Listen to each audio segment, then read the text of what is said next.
Senior NTR వర్ధంతి సందర్భంగా Nandamuri Balakrishna, junior NTR, Kalyan Ram NTR ghat వద్ద నివాళి అర్పించారు.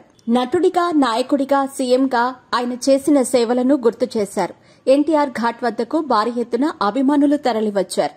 9 నెలల్లోనే తెలుగు ప్రజలు ఎన్టీఆర్ ను సీఎం చేశారని అన్నారు. దివంగత సీఎం ఎన్టీఆర్ వర్ధంతి సందర్భంగా కుటుంబ సభ్యులతో పాటు సినీ, రాజకీయ ప్రముఖులు హైదరాబాద్ లోని ఎన్టీఆర్ ఘాట్ వద్ద నివాళి అర్పించారు.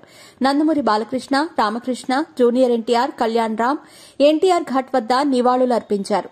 ఎన్టీఆర్ తెలుగు జాతి గుండెల్లో శాశ్వతంగా నిలిచిపోతారన్నారు బాలకృష్ణ.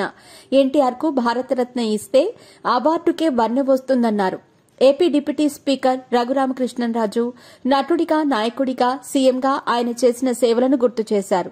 ఈ రోజు ఏపీ మంత్రి నారా లోకేష్ తదితరులు ఎన్టీఆర్ ఘాట్ వద్ద నివాళి అర్పించనున్నారు. ఎన్టీఆర్ ట్రస్ట్ భవన్లో మెగా రక్తదాన శిబిరం నిర్వహించనున్నారు. బసవతారకం ఆసుపత్రిలో నందమూరి బాలకృష్ణ ఎన్టీఆర్ కు నివాళి అర్పించనున్నారు. తెలుగువాడిని అని గర్వంగా చెప్పుకునే స్థాయికి తెలుగు జాతిని తీసుకువచ్చారు ఎన్టీఆర్. ఎన్టీఆర్ చాలా మందిలో రాజకీయ ఆసక్తిని పెంచారు.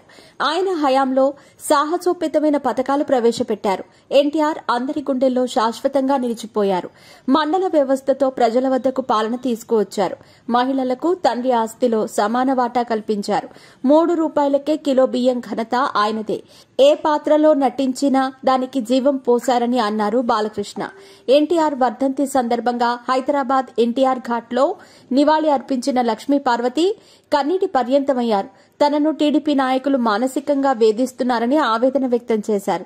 తాను కూడా ఎన్టీఆర్ ఫ్యామిలీలో ఓ వ్యక్తినే కదా అని అన్నారు లక్ష్మీ పార్వతి. ఆడవాళ్లను వేధించటం మంచిదా అని ఆమె ప్రశ్నించారు.